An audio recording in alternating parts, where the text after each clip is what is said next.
Esta fórmula que tenemos aquí es la fórmula para poder calcular lo que es el condensador para el Twittercito, ¿no? Para que ustedes lo tengan presente.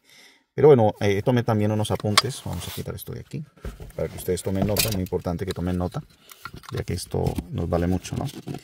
Y la fórmula, pues se van a usar todas estas abreviaciones que tenemos aquí.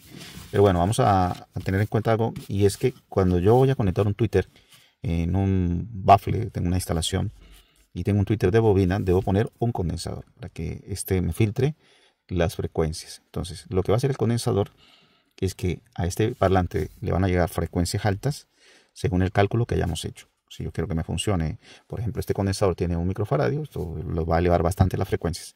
Este condensador va a permitir que las frecuencias altas lleguen a este parlante, pero también este condensador va a filtrar, va a evitar que las frecuencias bajas lleguen a este parlantico. Por lo tanto, va a trabajar en plenitud. Entonces, cuando nosotros veamos, a ver, yo tengo aquí esto, esta XC es igual a reactancia capacitiva, que es la medida en ohmios y representa la oposición que ofrece un condensador al paso de corriente alterna. Entonces la corriente viene, entra a este condensador y se da una oposición. ¿Pero a qué? ¿A qué oposición se da? A esas frecuencias bajas, porque se van a venir aquí, en ese momento se da una resistencia y él deja pasar lo que son las frecuencias altas.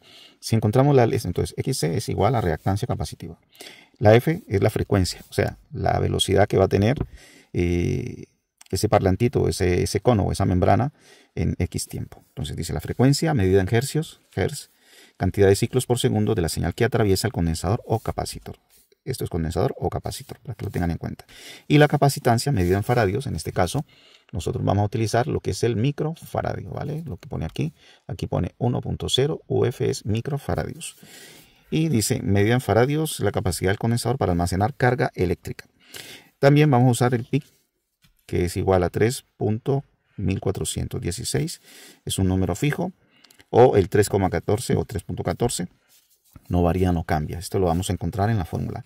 La reactancia capacitiva, la frecuencia, la capacitancia y este pi que se va a usar para hacer la fórmula. Entonces tenemos aquí reactancia capacitiva, disminuye cuando la frecuencia aumenta.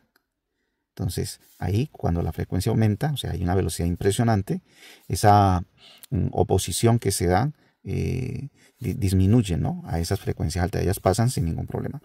Y también la reactancia capacitiva aumenta cuando la capacitancia disminuye, o sea, entre menos valor tenga un condensador, va a haber menos oposición a esas frecuencias altas. Entonces, a frecuencias bajas, el capacitor ofrece mucha resistencia.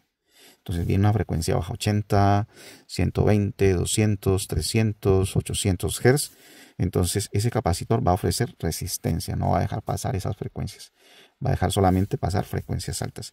Y dice que a frecuencias altas el capacitor ofrece poca resistencia. O sea, cuando está eso ahí a millón, ellas pasan derechitos. Es como si fuera un peaje, ¿no? Camiones muy grandes, muy pesados, los frena. Pero los vehículos pequeños van a pasar sin ningún problema, para que lo tengan en cuenta.